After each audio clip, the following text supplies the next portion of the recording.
坐。全地都向上帝欢呼，歌颂他名的荣耀，用赞美的言语将他的荣耀发明。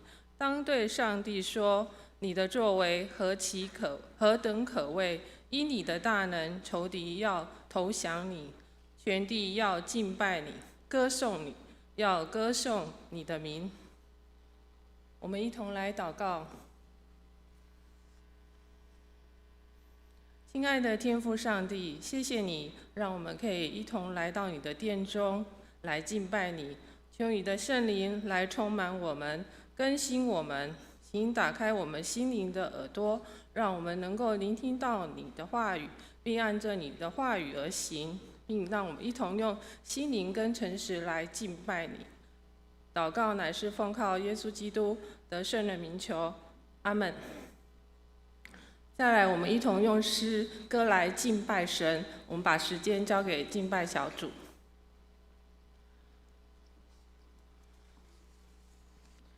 各位弟兄姐妹平安。让我们在新的一年，我们一起起立，若身体许可，一同起立，站立在上帝的面前，来感谢他带领我们去年许多的爱和恩典。我们一起向两边来说：认识上帝真好。认识上帝真好。认识上帝真好。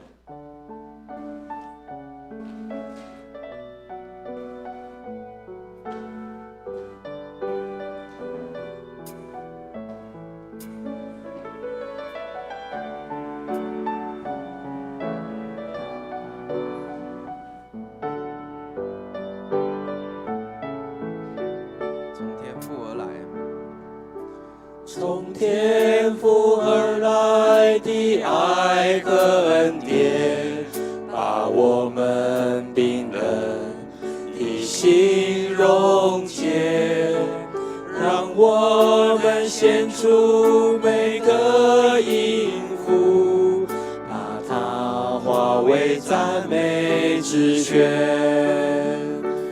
让我们张开口，举起手，向永生之主称谢，使赞美之泉流入每个人的心间。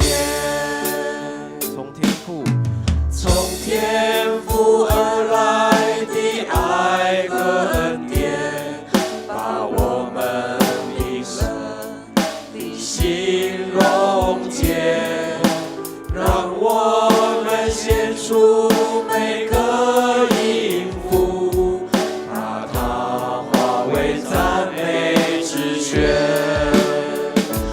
让我们张开口，举起手，向永生之主称谢，使赞美之泉流入每个人的心间。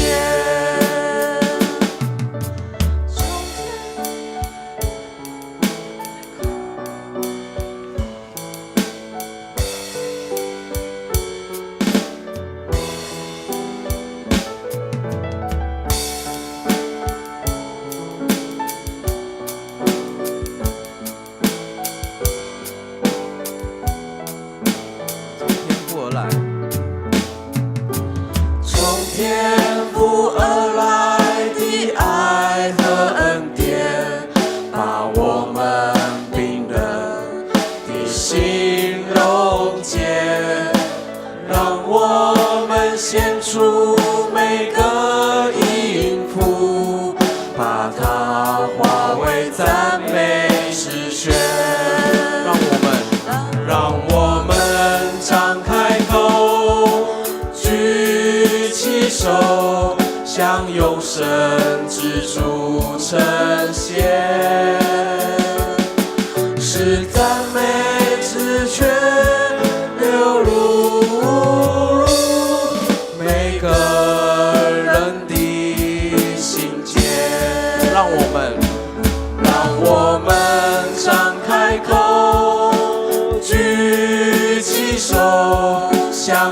神之处呈现，是赞美之泉流入每个人的心间。让我们张开口，举起手，向永生之处呈现，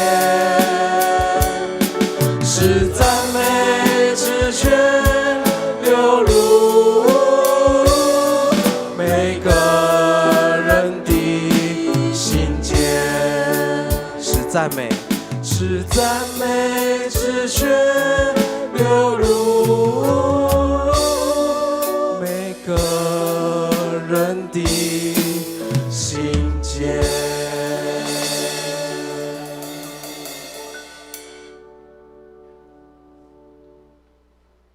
会众请坐。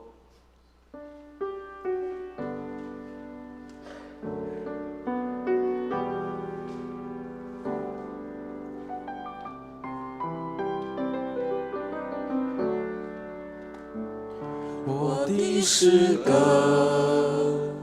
我的拯救，你是我患难中随时的帮助。众山怎样围绕耶路撒冷，你必围绕我到永远。主，你是我力量，主，你是我高台，坚固磐石，我信靠你必不动摇。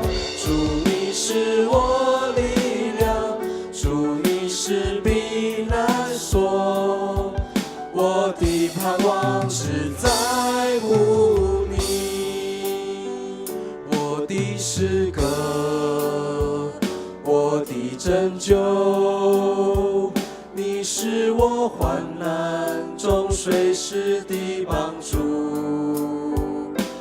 众山怎样围绕耶路撒冷，你必围绕我到永远。主，你是我力量，主，你是我高台，坚固磐石，我信靠你必不动摇。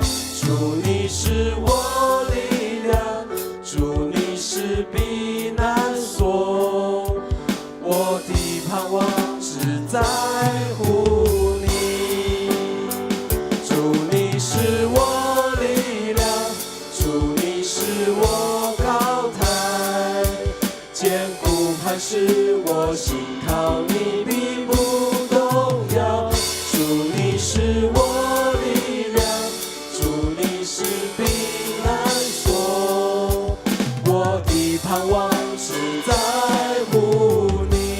我的盼望，我的盼望只在乎你。我的盼望，我的盼望只在乎你。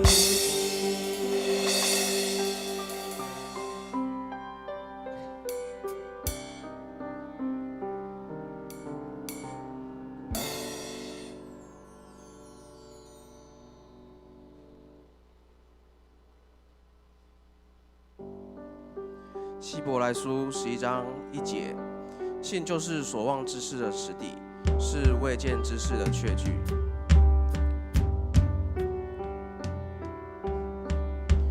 心是未曾看见，依然仰望释迦。心是完全交托，神之主已掌权。我靠着那加给我力量的，凡事都能做，或风浪，或低谷，主平安在我心。我靠着那加给我力量的，凡事都能旨意，我凡事都能做。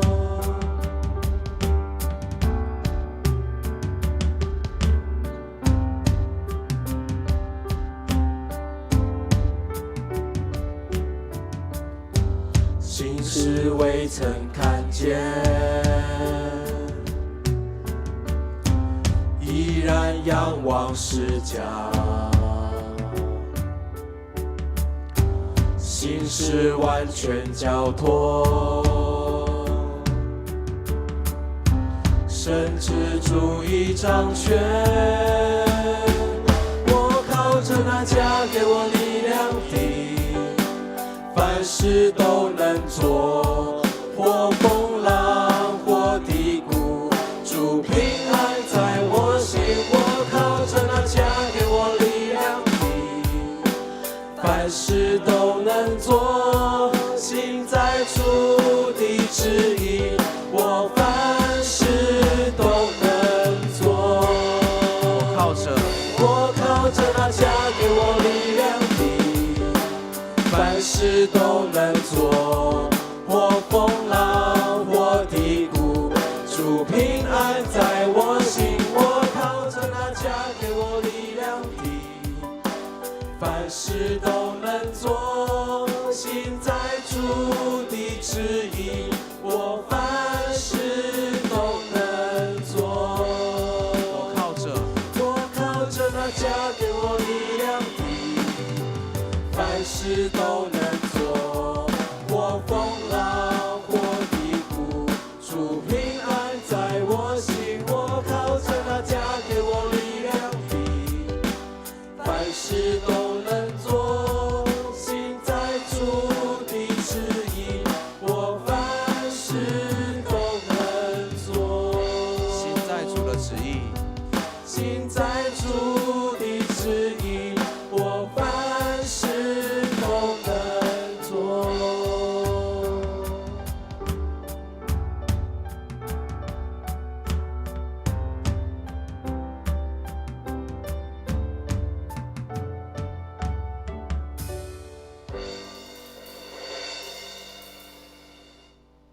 请会众起立。我们用使徒信经宣告我们信仰。请信上帝全能的父，创造天地的主，信我主耶稣。因感孕，由童贞女玛利亚所生，由比拉多手下受难，被钉于十字架，受死，埋葬，降下阴间。第三天从死人中复活，升天，坐在全能父上帝的右边，将来必从那里降临，审判活人死人。我信圣灵，我信圣而公之教会，我信圣徒相通，我信罪得赦免，我信身体复活，我信永生。阿们。荣耀颂。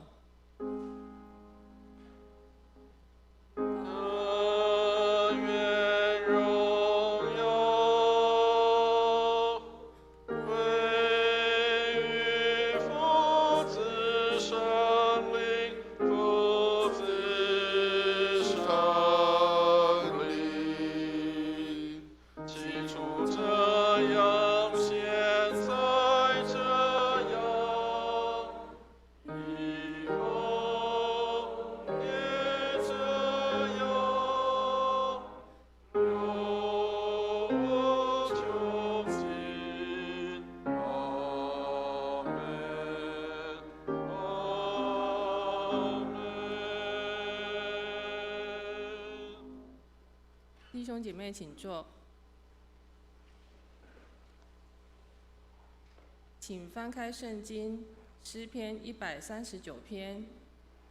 我们用起印的方式来攻读这两段经文。第一段在诗篇139篇1到6节，第二段在13到18节，最后一节我们一同攻读。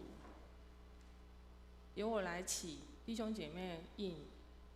诗篇139篇第1节，耶和华啊，你已经鉴察我，认识我，我坐下，我起来，你都晓得。你从远处知道我的意念，我行路，我躺卧，你都细察。你也深知我一切所行的。耶和华啊，我舌头上的话，你没有一句不知道的。你在我前后环绕我，按手在我身上。这样的知识奇妙，是我不能测的。至高是我不能及的。我们接着到第13节，我的肺腑是你所造的。我在母腹中，你已复庇我。我要称谢你，因我受造奇妙可畏。你的作为奇妙，这是我心生知道的。我在暗中受造，在地的深处被联络。那时我的形体并不向你隐藏。我未行的体质，你的眼早已看见。你所定的日子，我尚未度一日，都写在你的册上了。上帝啊，你的意念向我何等宝贵，何等众多。最后一节，我们一起来读：我若数点，比海沙更多。我睡醒的时候，能和你同在。我们一同来到上帝面前，我们有一段公祷的时间，我们一起同心来祷告。请翻到周报的第3页，龙匡堂信友祷告意向。我们一同为西亚国家土耳其祷告，基督信仰能进入他们的生活当中，民众能够更认识基督的信仰。我们也为着台湾卫理公会北2区教区松山恩友堂林丰全牧师为教会的奉献充足，教会在当地更加得人，传道同工身心健康来祷告。我为着台湾儿童及青少年能够受到完善的知识教育及美好的品格教育造就，我们为此来祷告。也为着台湾的水情以及目前新的一些疫情，我们真的是求神来保守，请上帝格外施恩保守台湾，我们为此祷告。再来，我们一同用主教导我们的主祷文来祷告。我们在天上的父，愿人都尊你的名为圣，愿你的国降临，愿你的旨意行在天上，如同行在地上。我们日用的饮食，今日赐给我们，免我们的债，如同我们免了人的债，不叫我们遇见试探，救我们脱离凶恶。因为国度、权柄、荣耀，全是你的，直到永远。阿们。今天的经课是由宝华姐妹来为我们攻读。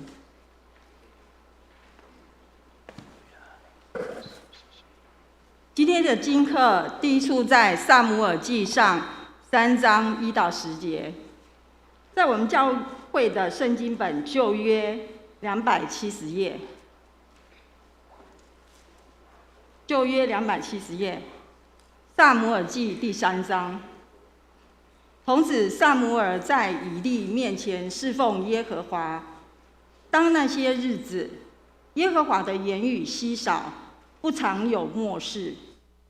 一日，以利睡卧在自己的地方，他眼目昏花，看不分明。上帝的灯在上帝耶和华殿内约柜那里，还没有熄灭。撒母耳已经睡了。耶和华呼唤撒母耳，撒母耳说：“我在这里。”就跑到以利那里说：“你呼唤我，我在这里。”以利回答说：“我没有呼唤你，你去睡吧。”他就去睡了。耶和华又呼唤撒母耳，撒母耳起来到以利那里说：“你呼唤我，我在这里。”以利回答说：“我的儿，我没有呼唤你，你去睡吧。”那时撒母耳还未认识耶和华，也未得耶和华的默示。耶和华第3次呼唤撒母耳，撒母耳起来到以利那里说：“你又呼唤我，我在这里。”以利才明白是耶和华呼唤童子。因此，以利对撒母耳说：“你仍去睡吧。若再呼唤你，你就说：耶和华啊，请说，仆人静听。”撒母耳就去，仍睡在原处。耶和华又来站着，向前3次呼唤说：“撒母耳啊，撒母耳啊！”撒母耳回答说：“请说，仆人静听。”第二处经文在哥林多前书6章12到20节，在教会圣经本新约184页。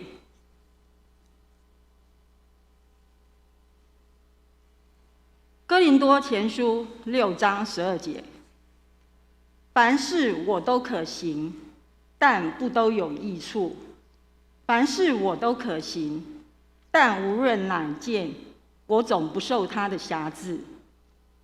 食物是为肚腹，肚腹是为食物，但上帝要叫这2样都废坏。身子不是为淫乱，乃是为主；主也是为身子，并且上帝已经叫主复活，也要用自己的能力叫我们复活。岂不知你们的身子是基督的肢体吗？我可以将基督的肢体作为娼妓的肢体吗？断乎不可。岂不知与娼妓联合的，便是与他成为一体吗？因为主说，2人要成为一体。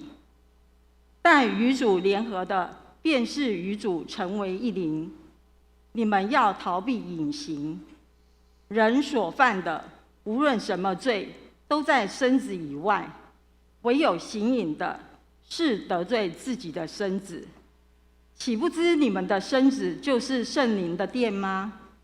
这圣灵是从上帝而来，住在你们里头的，并且你们不是自己的人，因为你们是重价买来的，所以要在你们的身子上荣耀上帝。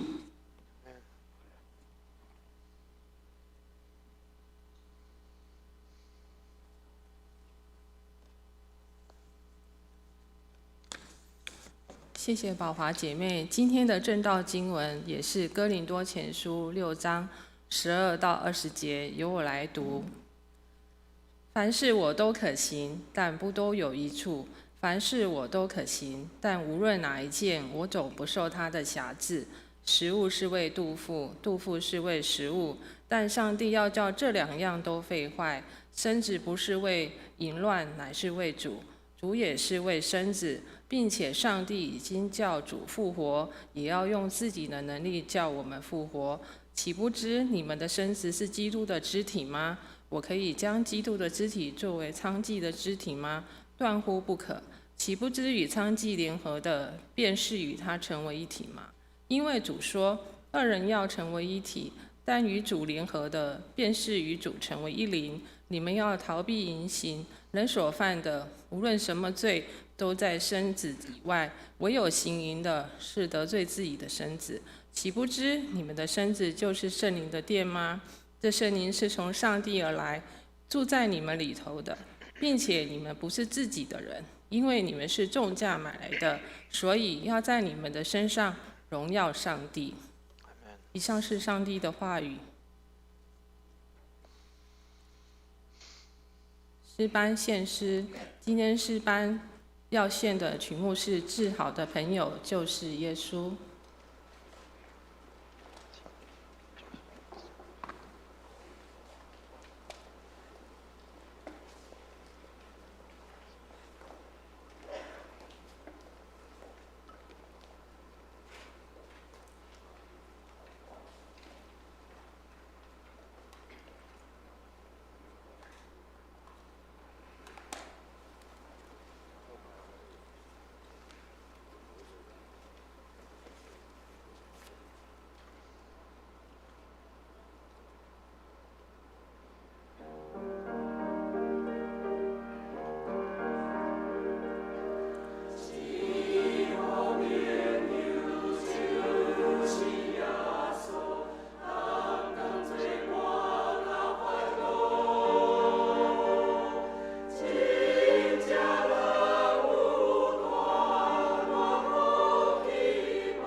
谢谢诗班。那在牧师正道前，请提醒大家将你的手机关静音。那你如果急需要联络事情，请你由左边这个侧门进出，不要从中间的大门。谢谢提醒大家。那今天牧师我们正道的题目是看自己为宝贵，我们请蔡牧师。弟兄姐妹平安。只好朋友就是耶稣，担当罪过甲烦恼，真正咱有大大福气，万事拢通对伊讨。刚刚这首诗歌，我相信很多会唱台语歌的，或是我们唱国语的《耶稣恩友》，很多人都认识跟知道这一首诗歌。但是很多人不晓得说，写这首诗歌的人，他在写的时候，其实他是正在很困扰的情况下，或者换另外一个话讲，就是他正在忧郁症的时候写下这一首诗歌。很多人会说，他忧郁症怎么会可能写下这样的诗歌？很多时候我们会发现，上帝做奇妙的事情超过人的想象。人都以为说好像这样是不行的，这样是不可能的，这个是没有办法的。但是在上帝没有难成的事，在上帝没有不可能的事。这首诗歌的作者，他后来透过这首诗歌，他不但疗愈了自己，他也疗愈了许多在困境跟患难当中的人。有一本书叫做《荒漠甘泉》，考门夫人曾经在一篇的文章里面这样写，他说他在冬天的时候，因为他们以前过去都是有这个叫做要烧柴的那个暖炉，所以他说，当他听到有一些声音从暖炉里面跑出来，而那些声音是很妙的、很美妙的声音的时候，他居然发现是由那些在燃烧当中的树木去烧出的那个声音，以至于他能够听到那个声音是何等的美妙。亲爱的弟兄姐妹，有时候上帝给我们一些的困境，有时候上帝给我们一些的难处，有时候上帝给我们一些难担当的事情，但是反而在这样的困境当中，使我们能够唱出赞美的诗歌。我记得以前我在神学院念书的时候，有一次报告快要交不出来了，后来在这个神学院的这个大堂那边，我就拿了圣诗在那边唱诗敬拜主。结果后来我旁边的这些的同学，他们经过的时候，他们居然问我说，大家都忙到焦头烂额，你怎么还有心情在那里唱歌？所以亲爱的弟兄姐妹，你会发现一个事情是，当你敬拜赞美上帝的时候，别人看到你是不一样的。当你赞美上帝的时候，也许人家觉得你应该在这个时间是很忧虑的、很忧愁的，应该是不应该会喜乐的。但是诗歌带来给我们喜乐平安。愿上帝帮助我们，有时候我们没有办法祷告的时候，透过诗歌可以能够把我们的祷告带出来。所以诗歌是很韵律性的祷告，让我们可以在心里面无法祷告的时候，透过诗歌把我们的祷告能够唱出来、带出来。愿上帝来帮助我们。开始前一样跟大家分享一个笑话跟故事啊，只是一个笑话啊，千万不要当作是真的啊。有一个两个女生在这个交谈当中，他们就讲到他们的这个交友的经验、交往的经验。有一个这个 A 女我们用 A 女来讲，她说 A 女她就跟她的这个同伴讲说，她说我有一天我跟我的这个男朋友讲说，女生都喜欢这个叫做能够保持永久的东西。结果他说隔天这个男生呢，他就送给这个女孩子，他说送给我一颗钻戒。他说他就劝这个 B 女，他说你也可以去这样跟你的这个男朋友讲，请他这个跟你一个好的东西，让他可以保存永久的。结果这个 B 女她就跟这个 A 女讲说，她说其实我有啊，我昨天也跟我的男朋友讲说，我想要一个可以保存永久的东西。结果你知道她收到什么东西知道吗？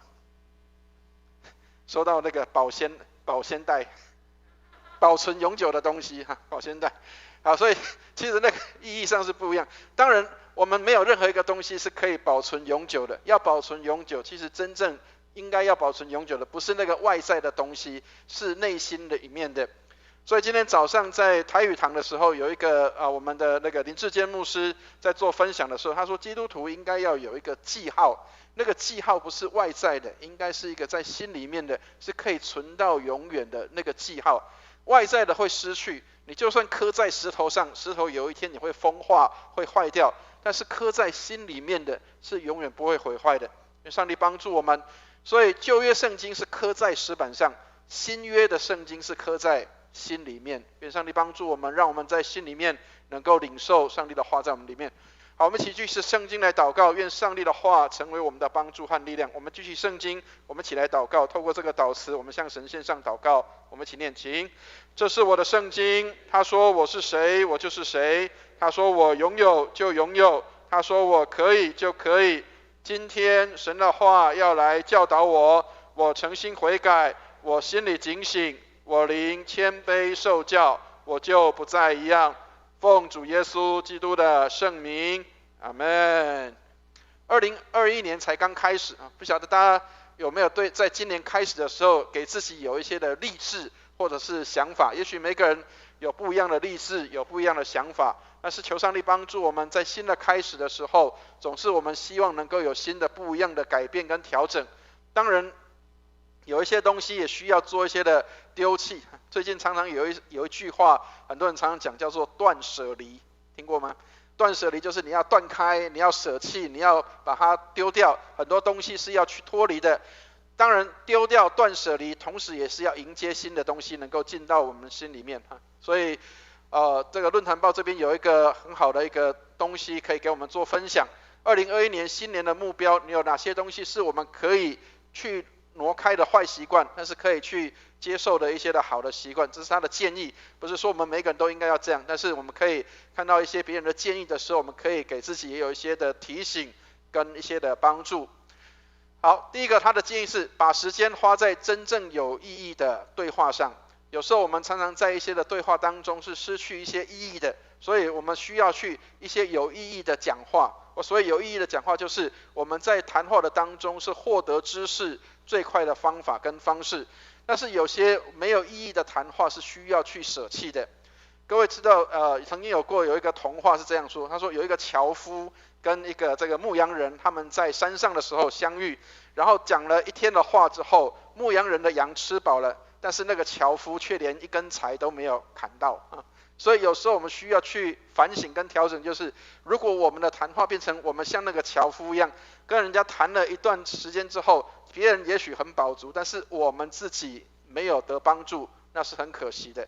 所以让我们能够在对话的当中是可以带来有一些的意义跟帮助的。求上帝来帮助我们，让我们可以在对话上面，可以跟别人谈话当中多谈一点跟信仰跟耶稣有关的事情，少谈一些八卦或是一些什么明星或是一些什么爱来爱去的东西，可以少一点，但是多一些在信仰上的一些的对话。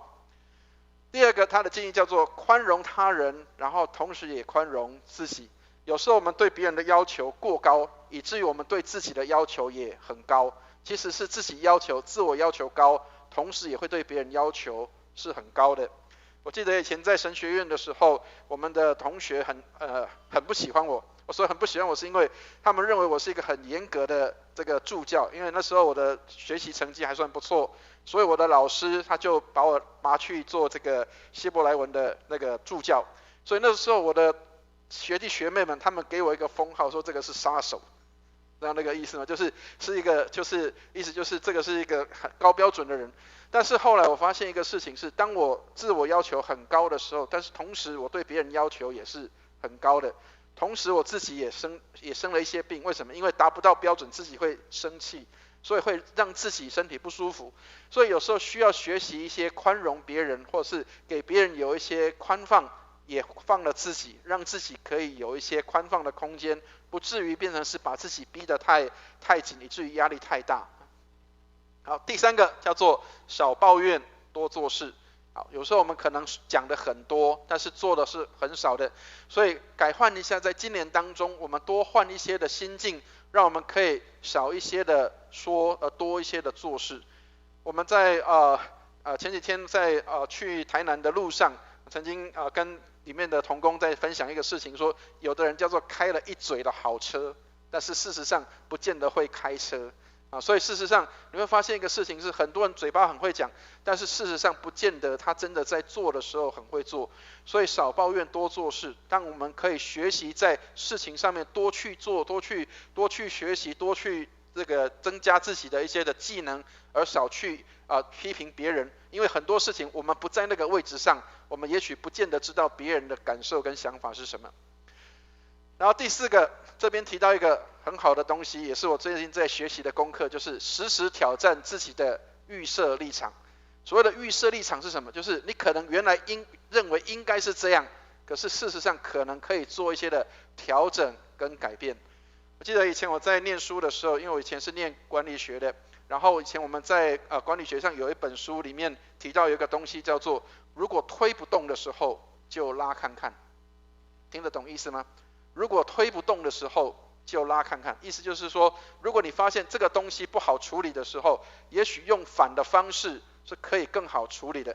所以挑战自己的预设立场，也许我的预设立场是我要用推的方式，可是也许推是推不动的，但是用拉的方式可能会反而是更有效果的。所以有时候需要挑战自己的预设立场，不要给自己限定说一定要什么样的一个状态或是想法。然后第6个，他说要与重要的人增加共餐的机会。我不知道弟兄姐妹，你跟你一起吃饭的人是哪些人？也许很多人现在是自己一个人吃饭，但是很多时候我们可能忘记，我们需要有一些时间跟重要的人一起分享、一起吃饭的时间。趁着礼拜5的时候，跟我们当中的一些同工去台南开会，顺道我回去跟我的妈妈见了面。有时候你会发现一个事情是，有时候我们跟弟兄姐妹、跟教会弟兄姐妹，我们反而聚会的时间很多，但是回家的时间是很少的。所以其实需要学会跟一些重要的人学习有共餐的时间，也许可能只是吃一餐饭，但是那一餐饭可以跟你的重要的他人可以一起有美好的接触，那是很棒的。所以愿上帝帮助我们增加共餐的机会，增加可以跟你的亲爱的身边的人相处，包括你的配偶，包括你的孩子，都能够有这样的时间是美好的。曾经有一个弟兄，因为他是做保全的人员，他晚上是没有办法在家里面的，所以他跟他孩子吃饭的时间是在早上吃早餐的时候，他的孩子要去上学，那刚好他下班的时候，他就做了早餐，跟他的孩子一起来分享这个早餐，所以在早餐的当中变成是他们的谈话的时间。所以也许不一定是晚上你有时间，也许你是早上的时间，但是那个时间可以增加跟你的这个孩子或是跟你的亲人有一起接触的时刻，这是美好的。再来就是减少这个手机的使用，因为我发现我们包括我自己也是，我犯一个事情，就是早上起来的时候，第一个事情就是先找手机，然后去看一下，这个 LINE 里面昨天留了什么样的东西然后今天有什么讯息要回。很多时候我们常常没有把手机放下来，一睁开眼的时候就拿了手机在那边看，所以需要学习减少使用手机的机会，让自己远离那个叮咚叮咚的那个声音希望上帝帮助我们，让我们可以在今年减少一些使用这样的一个东西。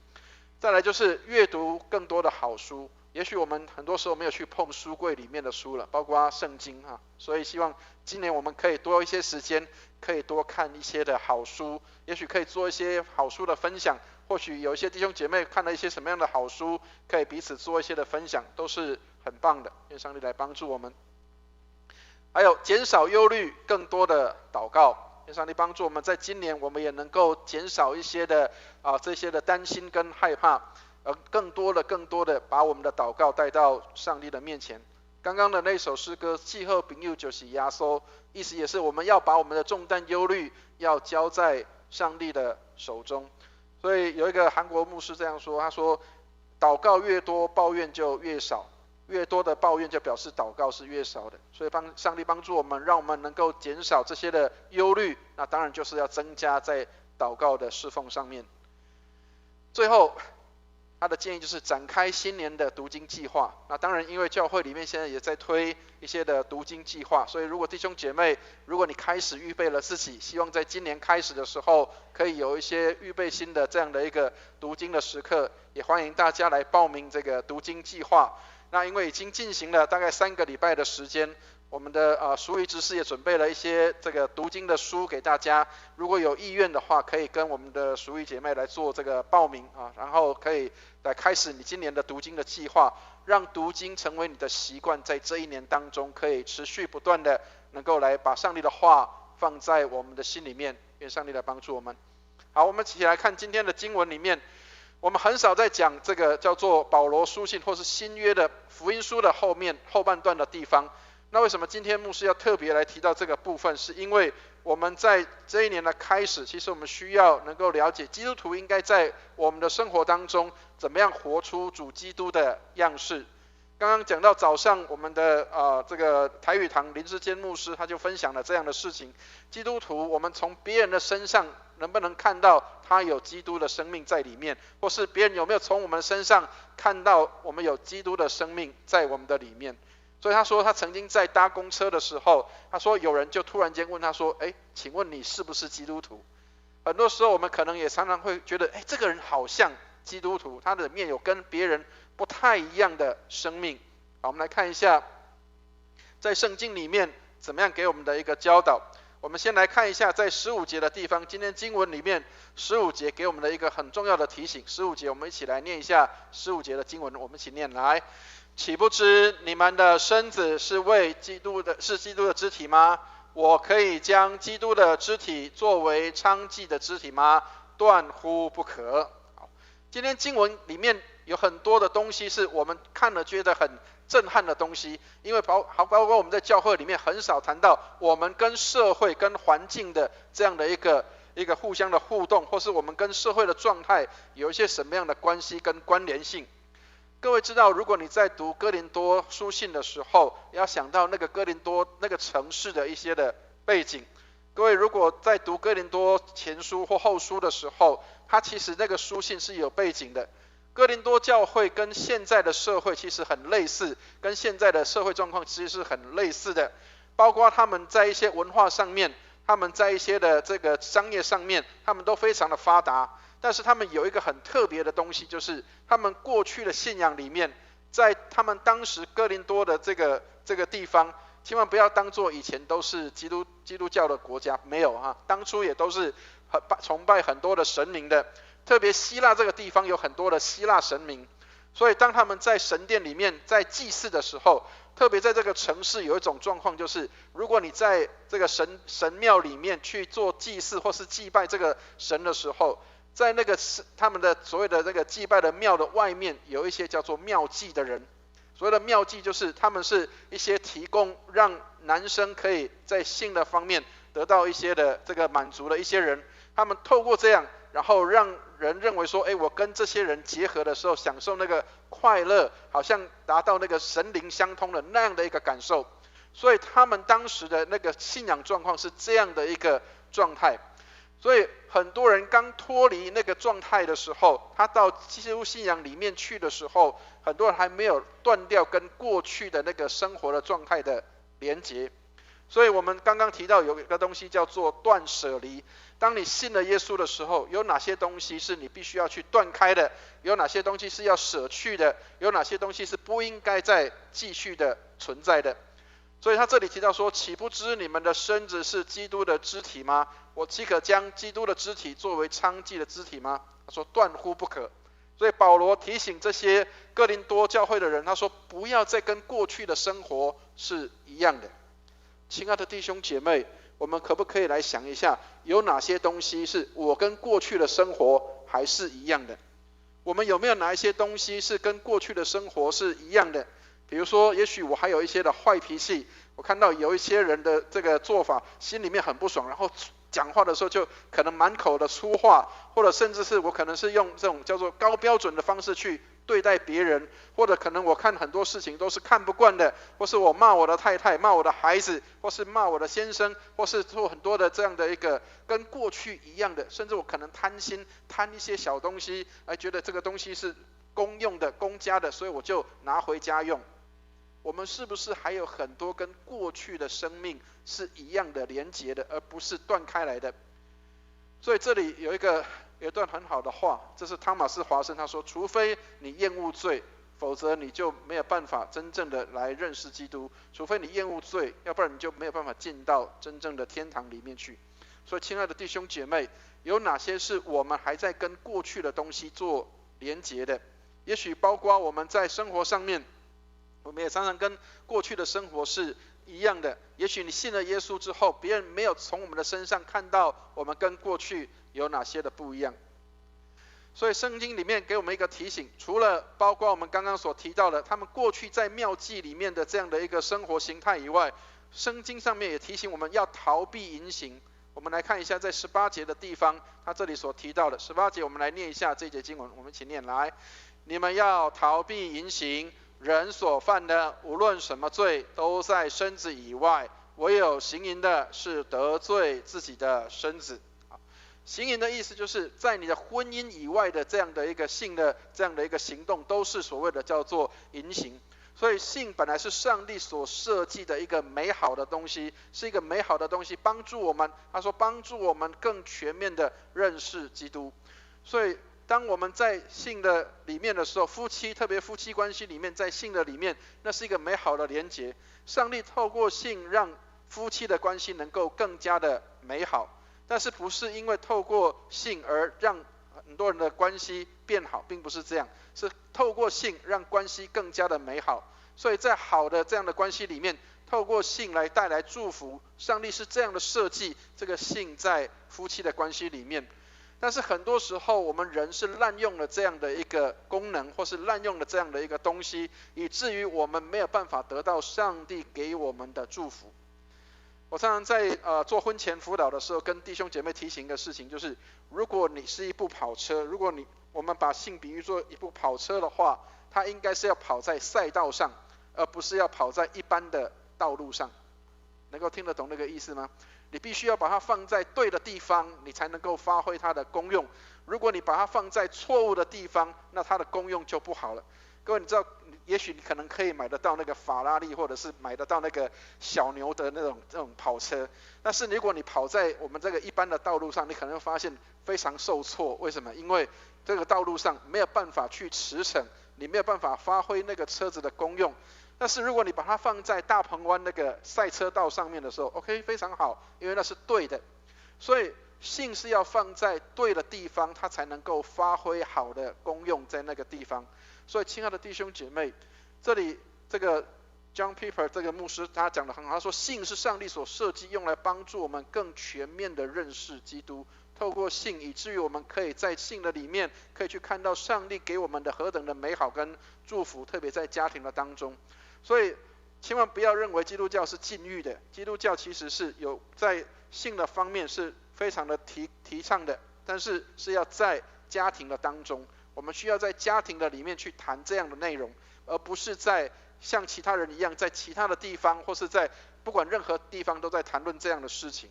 所以逃避淫行，人所犯的罪无论什么都在身子外，唯有行淫是得罪自己的身子。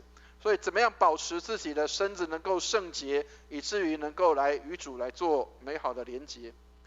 所以我们来看一下在圣经里面告诉我们的圣洁的意思是什么。我们当中有位弟兄叫圣洁，好，圣是什么？我们来看一下在彼得前书1章第16节的地方，他这里提醒他说，你们要圣别，因为我是圣别的。好，原文叫做圣洁，但是事实上这里翻的比较好，他说要叫做圣别。他说因为经上记着说，你们要圣别，因为我是圣别的。所谓圣别的意思就是分开来的，是不一样的，你跟别人是不一样的。好，所以所谓的圣洁的意思是你跟别人不一样。所以亲爱的弟兄姐妹，如果你发现你的思想观念、你的想法、你的行为、你的行动跟别人是不一样的，千万不要觉得自己很糟糕、很差，我好像跟别人合不在一起。跟别人不一样是好的，能够了解那个意思吗？你跟别人不一样是好的，是对的，因为圣经里面就告诉我们说，你要分别出来，分别为圣的意思就是你要跟别人是不一样的。当别人这样做的时候，你可以不必要这样做；当别人这样说的时候，你可以不必要这样说；当别人这样行的时候，你可以不必要这样去行。所以圣经里面告诉我们说，以色列人他们要分别为圣，归于上帝，它其实是有一个很重要的意义。各位知道早期以色列人他们是当奴隶的，所以他们是在埃及地的地方跟这些的埃及人是和在一起的，所以他们的文化、他们的想法、他们的行动各样的方式跟埃及人是混在一起的。早期他们还没有认识上帝的时候，他们还没有被救赎脱离埃及的辖制的时候，他们跟埃及人和在一起。但是当摩西被呼召进到以色列人当中，说你们要出来，他说你的百姓，上帝的百姓要从这些人当中要出来的时候，就代表一个东西是我跟这些人是不一样的。亲爱的弟兄姐妹，以色列人跟埃及人是不一样的，所以埃及人跟以色列人他们要做区别，因为以色列人要从埃及人当中要被分别出来。所以亲爱的弟兄姐妹，人有没有从你身上看见你跟别人是不一样的？当人家都这样做的时候，你有没有跟别人是不一样的？我曾经听过有一个姐妹她这样分享，她说爱是什么？爱是比对的事情多一点点。听得懂意思吗？爱比对的事情多一点点，意思就是也许我们都是做对的事情，但是当你有爱的时候，你就会比对的事情再多一些些。好，他用这个比喻来做什么？他说曾经因为他是一个社工，他说社工员一样跟大家一样，上班时间早上8点钟到下午5点钟下班，所以很多的社工他都在这个时间里面工作。曾经有一个社工他这样做，他为了要去探访他的案家，所以他在7点以后，他特别在他的上班的时间以外的时间，他去到这个案家的家里面去拜访跟访问。因为有很多的案家他们也需要去工作，所以白天你是碰不到人的。有很多人说反正我的上班时间早上8点钟到下午5点钟，所以这是我的正确的上班的时间，所以下班就不关我的事情。但是这个社工他在下班之后，他特别多了一个时间出来，他去探访他的案家，去关心他的家庭，去关心的这个家庭，这个叫做比对的事情多一点点。这样可以了解意思吗？所以爱是比对的事情多一点点。很多时候我们可能是做对的事情，但是我们却没有做有爱的事情。求上帝帮助我们，让我们可以对别人可以更多有一些的爱在里面。我们也许对别人这些东西是对的，但是如果我们可以多一些的爱在里面的时候，就将会不一样。所以圣经上说，你们要圣别，因为我是圣别的，就是我们是跟别人不一样的。基督徒的生命跟别人不一样，是你里面有耶稣的生命。好，所以福音必须从神的圣洁和人的罪恶、律法的要求以及罪恶的永恒的后果来开始传讲。所以钟马田牧师这样的提醒，福音必须要从神的圣洁、人的罪恶、律法的要求以及罪恶的这个永恒的后果来开始做传讲。我们跟别人不一样，我们需要过圣洁的生活。基督徒跟世人不一样的地方是，我们在过圣洁的生活，我们在过属神的生活，而不是属地的、属血气的这样的一个生活方式。所以圣经里面给我们提醒说，人被称义的恩典是唯有信靠耶稣基督而来的，所以不是靠我们自己去努力来的。我们没有办法去靠自己胜过这些的试探跟引诱，或是这些诱惑，唯有依靠耶稣基督。所以称义，我们被上帝称义，但是我们需要时常的、持续的持守在信的里面，以至于我们才能够走到成圣的这样的一个状态里。所以我们来看17节的地方，今天经文17节的地方，我们来念一下今天的17节的经文，我们一起念来。但与主联合的，便是与主成为一灵。所以亲爱的弟兄姐妹，与娼妓联合的就与娼妓成为一体，但是与主联合的就与主成为一灵。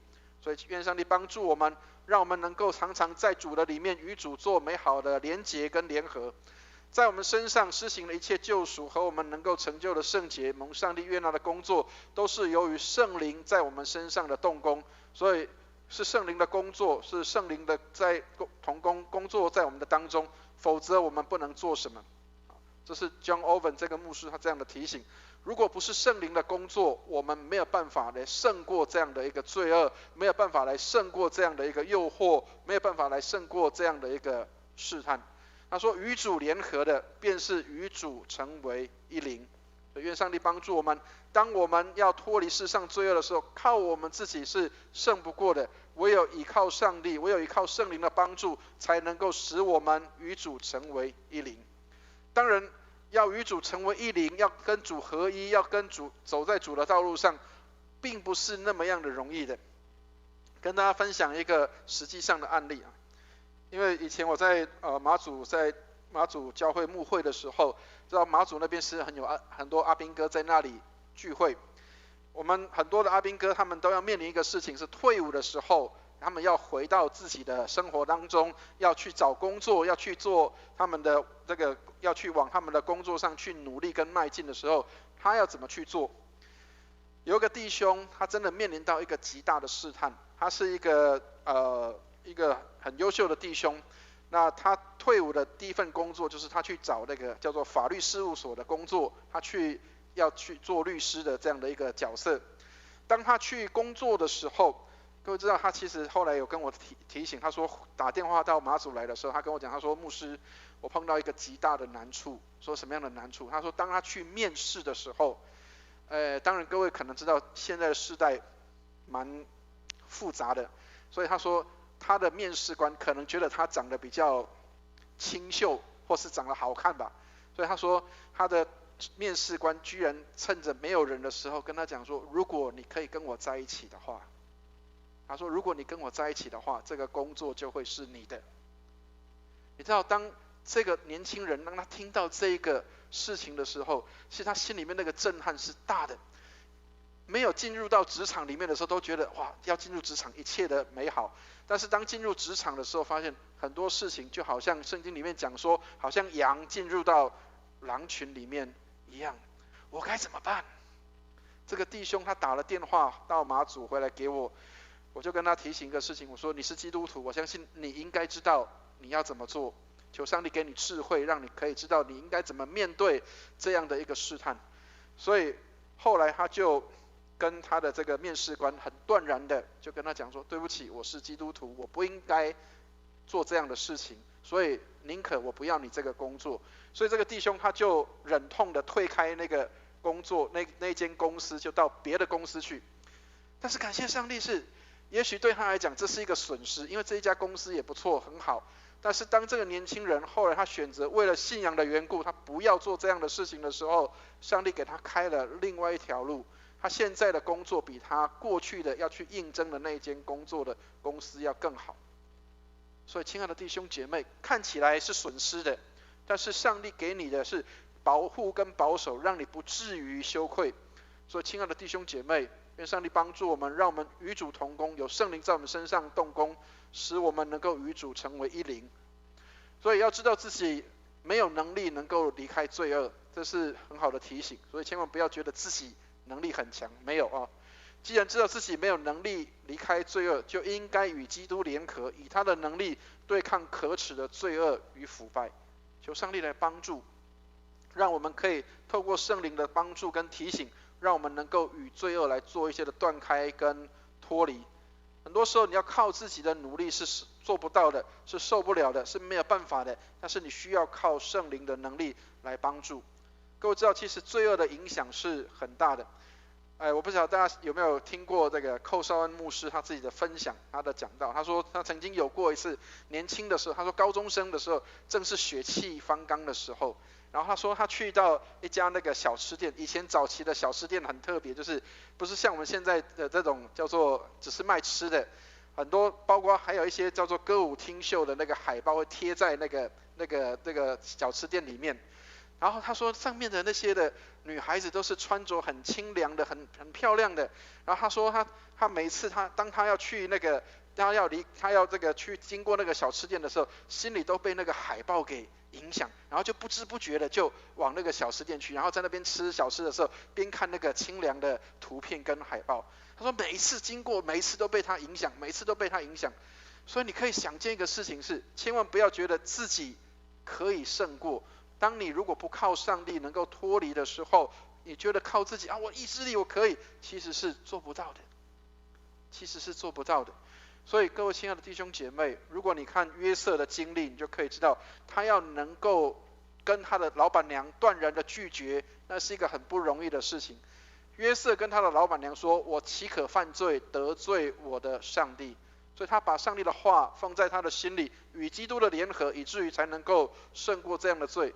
要不然有多少人可以去胜过那个老板娘引诱你，反正老板又不管你，然后跟老板娘联合在一起的话，搞不好就可以少奋斗20年的时间。有多少人可以胜过那样的一个试探？所以我们灵魂的，我们这个灵魂的生命与稳妥全仰赖与主的相交，常常与主相交，让上帝的话来提醒你，帮助你。当你在面对各样人生的难处跟抉择的时候，求上帝来提醒我们，透过我们与主的相交，让上帝的话在我们的心中常常做我们的提醒跟帮助。所以今天的经文里面最重要的一节在20节的地方，我们来念一下20节，一起来念一下20节，一起念来。因为你们是重价买来的，所以要在你们的身子上荣耀上帝。所以亲爱的弟兄姐妹，我们的身子是为了荣耀上帝的，所以我们的身体是为荣耀上帝的，我们活着是为荣耀上帝的。耶稣基督他的宝贵，他的功劳，他的这样的一个信实跟伟大，无穷无尽的高过我们重罪而形成的这样的高山。也许我们会犯很多的罪，但是求上帝帮助我们，他的恩典大过我们所有的罪，包括上帝帮助我们，让我们可以在他的恩典当中，使我们能够成为荣耀上帝的这样的一个身体。我们的身体是为了上帝而活的，我们的肢体为了上帝而活的，我们一切所行都是为荣耀上帝而做的。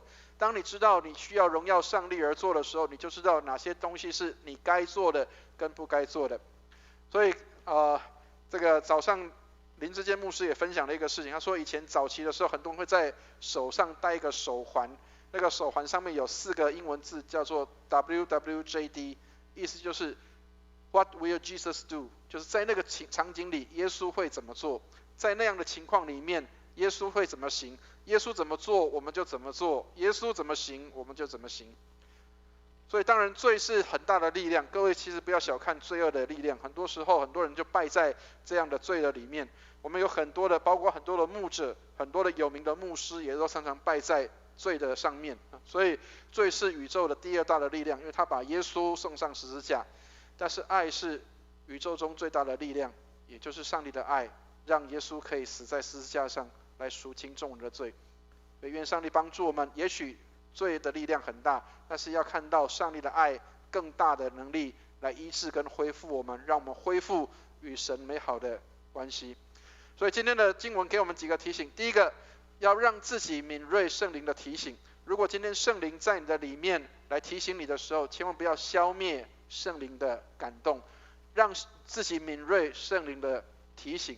所以这个爱德华斯这样讲，他说他们谈到硬心的可怕，谈到他们心如何像石头一样，但其实他们心里面完全不觉得自己是刚硬的，而人的心的刚硬就在这个地方。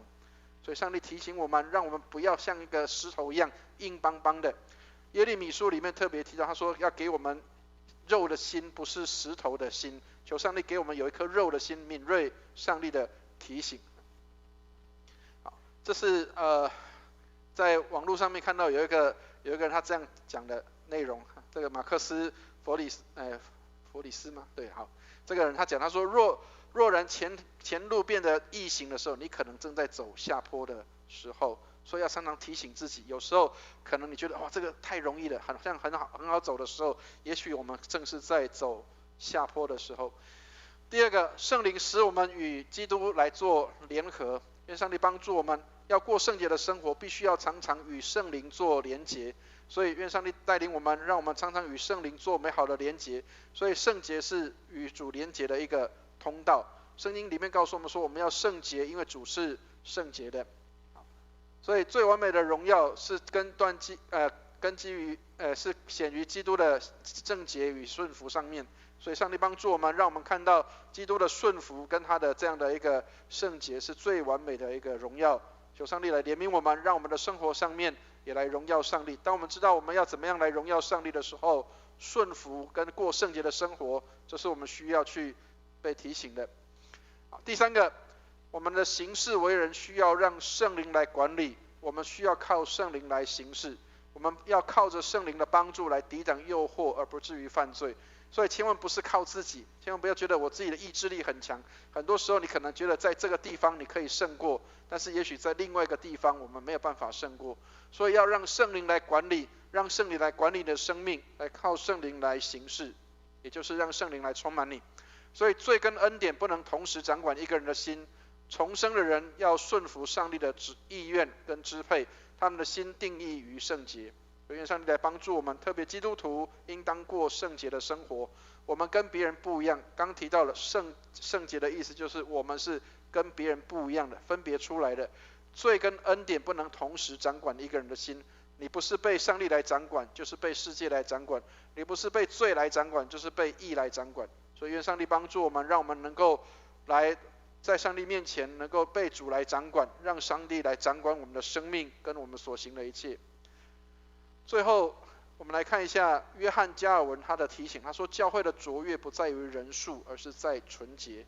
这也是给我们教会的一个提醒。也许我们教会不一定叫做很多很多的人，但是我们需要成为一个圣洁的群体，要能够过圣洁的生活。这是上帝给我们在教会里美好的一群心意，上帝给我们这一群人美好的心意。愿上帝带领我们，让我们能够成为过圣洁生活的人，我们跟别人是不一样的。最后跟大家分享一个小故事啊，因为我们之前有看过号角队他们在吹角的时候，我曾经谈过他们在头上披的那个带子，那个叫做祷告巾。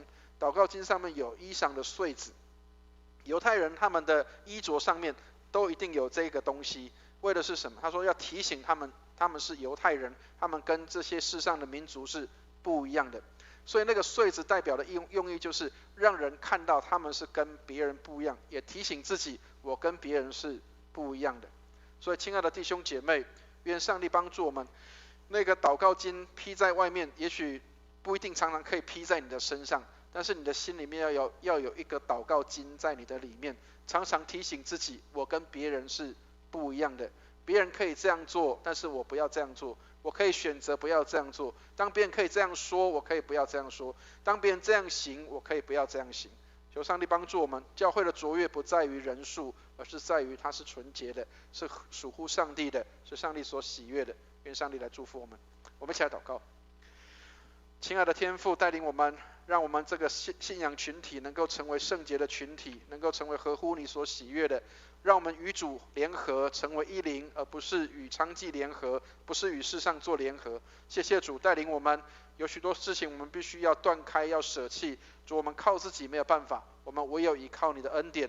愿你来帮助我们，让我们时刻依靠你。我们不靠自己夸口，乃是单单以我们的主来夸口。谢谢你垂听我们的祷告，带领我们在你的里面蒙恩。祷告奉耶稣基督的圣名，阿们。牧师，我们一同来背诵今天的金句，在哥林多前书6章20节，我们一起来读2次。因为你们是重价买来的，所以要在你们的身子上荣耀上帝。哥林多前书6章20节。因为你们是重价买来的，所以要在你们的身子上荣耀上帝。哥林多前书6章20节。回应诗歌，我们一同来唱新灵粮诗选484首，我宁愿有耶稣。我们唱全部。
金钱的奉献来回应对上帝的恩典。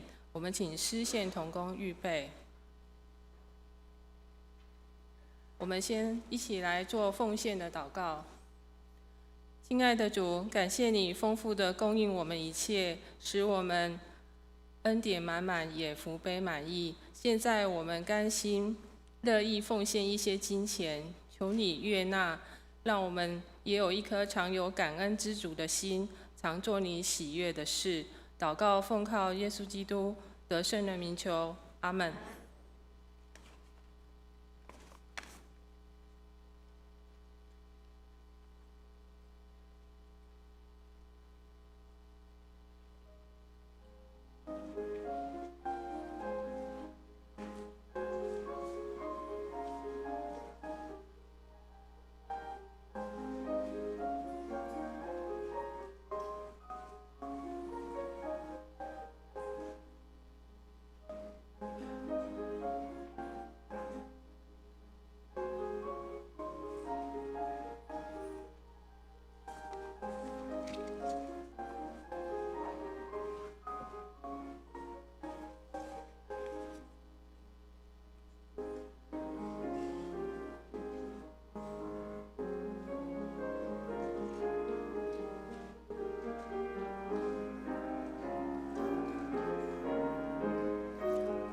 请起立，我们一同来唱《向主呈献歌》。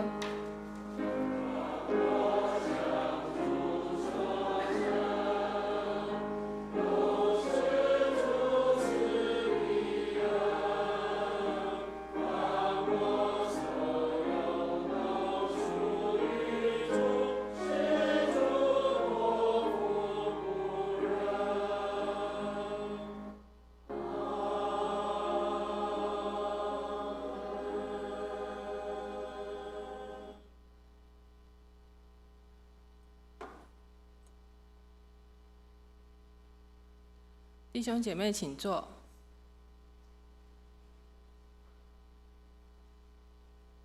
我们一同来唱《我们成为一家人》。第二次的时候，我们彼此问安，但记得疫情的关系，我们还是拱手问安，或接触手肘问安。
好，请大家回座。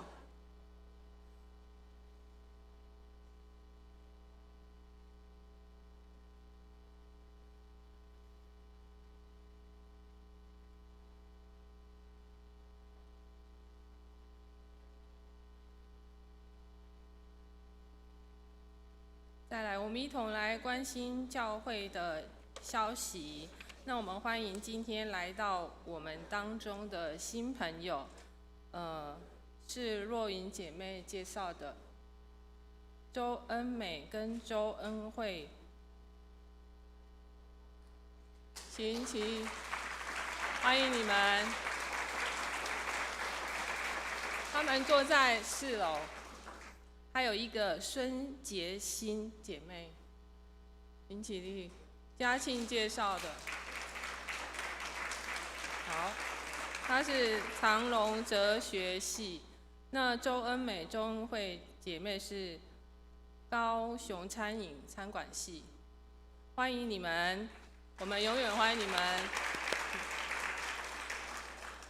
再来，今天是显现节后第2主日，欢迎参加聚会以及线上聚会的新朋友，愿上帝赐福给你们。我们也感谢志坚牧师今天在台语堂的正道。那下一周宣教主日是由差传协会来分享讯息，请弟兄姐妹预备心，并关心宣教的工作。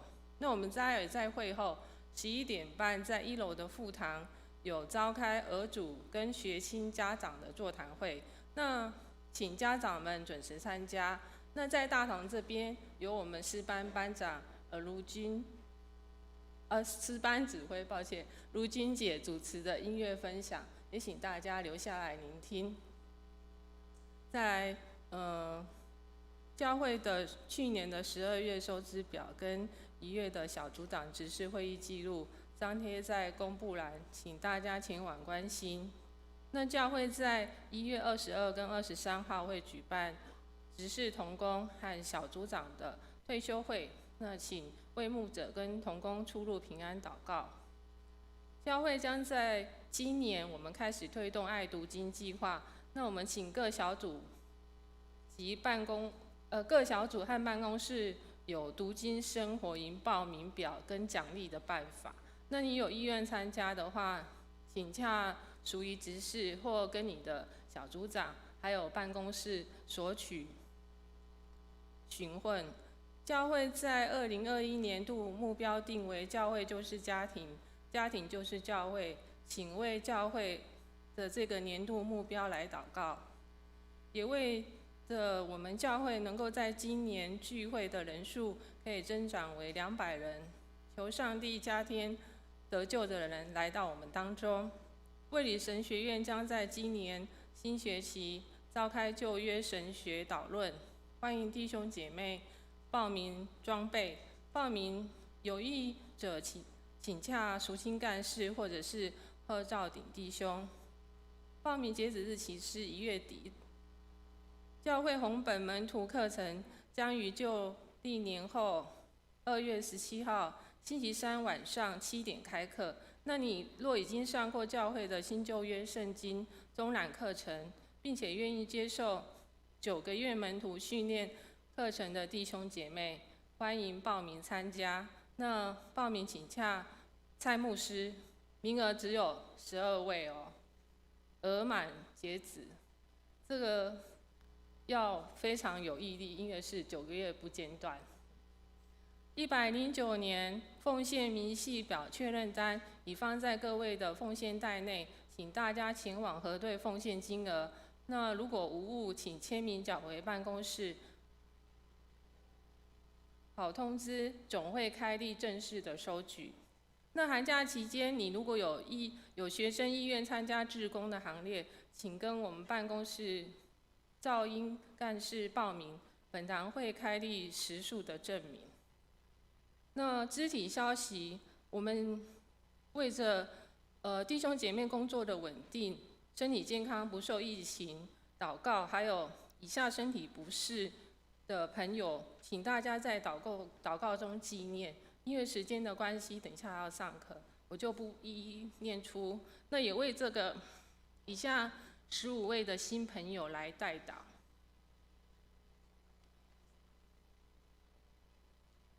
我们请起立。3一颂。万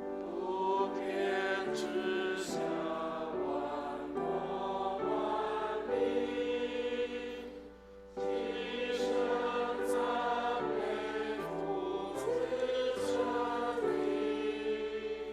请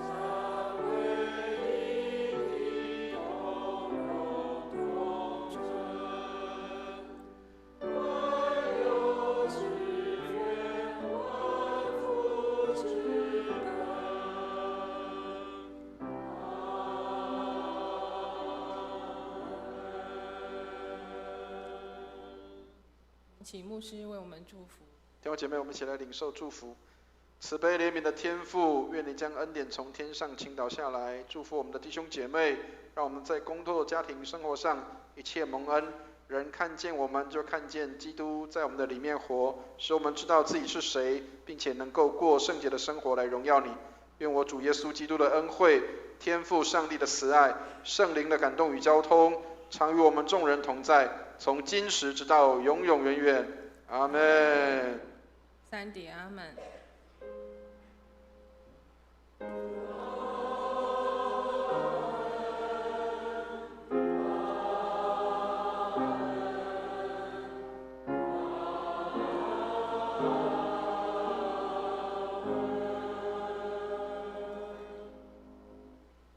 请坐。在订阅中为今天的肢体以及教会事工代祷。如果你有需要祷告的，也请牧师来为你们祷告。